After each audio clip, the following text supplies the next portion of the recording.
802 down Chattala express Bhairab বাজার এসে দাঁড়ায় 19টা 20 মিনিটে। আসার পর উক্ত গাড়ির লোক নম্বর 2922 ত্রুটিযুক্ত থাকায় এটা বিয়োজন করে 4 নম্বর লাইনে রাখা হয়। অথবা আরেকটা 2907 ইঞ্জিন আমার ভৈরব বাজার আসে 19টা 40।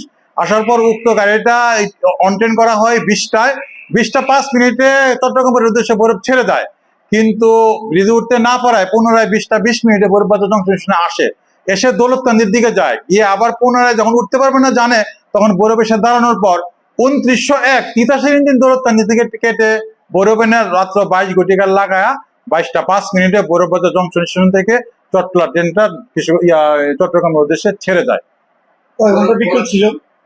19টা 20 যেহেতু আসছে 22টা 5, অর্থাৎ প্রায় 3 ঘন্টার কাছাকাছি।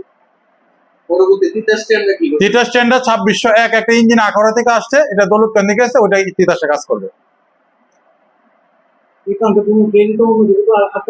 না। আটকা পড়া নাই, বিলম্বিত হয়েছে, কারণ এটা এখানে না আসার জন্য তিতাস দৌলতকান্দি 11 সুন্দর মেথিকান্দা এরকম ভাবে সীমিত ছিল আর কি, আসতে পারে না। এটা না আসলে তো এটা যাওয়া যাবে না। ভৈরব বাজার ঘাটে ওই যে নদীর পাড়ে এখানে একটা লুকো শেড ছিল, তখন ইঞ্জিন থাকতো। এখন কালের বিবর্তনে এটা এখন আর আমাদের এখানে নাই, এই জন্য আখাউড়া অথবা ওই দিক থেকে ঢাকা, কাছাকাছি আখাউড়া, ওদিক থেকে ঢাকা থেকে ইঞ্জিন আমাদের এখানে নিয়ে আসতো। এখন প্রয়োজনীয় ইঞ্জিন আমরা প্রয়োজন বললে আমরা আখাউড়া থেকে নিয়ে আসি।